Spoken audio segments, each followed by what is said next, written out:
أحمد ربي خالق الأكوان وواهب الإنعام أحمد ربي خالق الأكوان وواهب الإنعام والإحسان، ثم الصلاة والسلام يتلى على النبي المصطفى ومن تلا. وبعد هذا النظم يا أحبابي نظمت فيه جملة الأسباب، طريقها مسهل من سلكه نال بفعله حصول البركة. حاضرها ابن المودع وهبان فقد أجاد واستوى البيان، بمركز الشيخ البصير البرعي فكلها مستمعا وانتفعي. نظمت للأسباب مستعينا والعد للواحد والعشرين، أولها أساسها والأقوى إيماننا ثم يليه التقوى. أد الصلاة يا أخي ولازما فإن في أدائها المغانم، كن طيبا واعف عن الأنام وسامحا ترجو رضا العلام.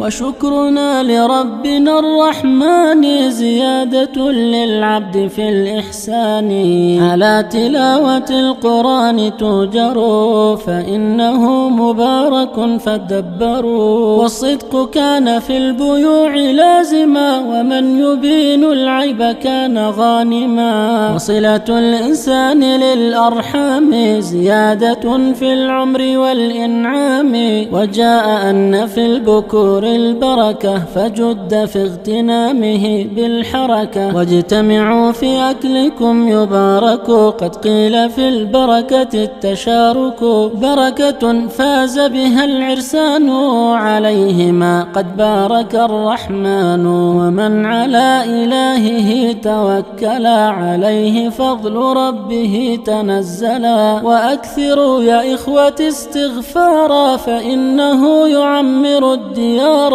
ومن غزا وقصده الجهاد فإنه بهن ما يزداد. كن تاركا للشك والشبهات تركهما زيادة الخيرات.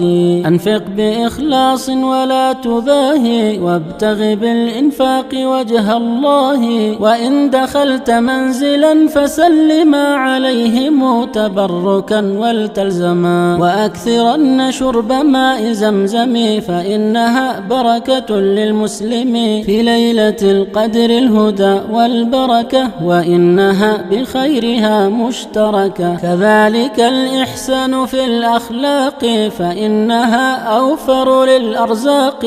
تم بحمد الله هذا النظم فاحفظه جيدا فذاك الغنم.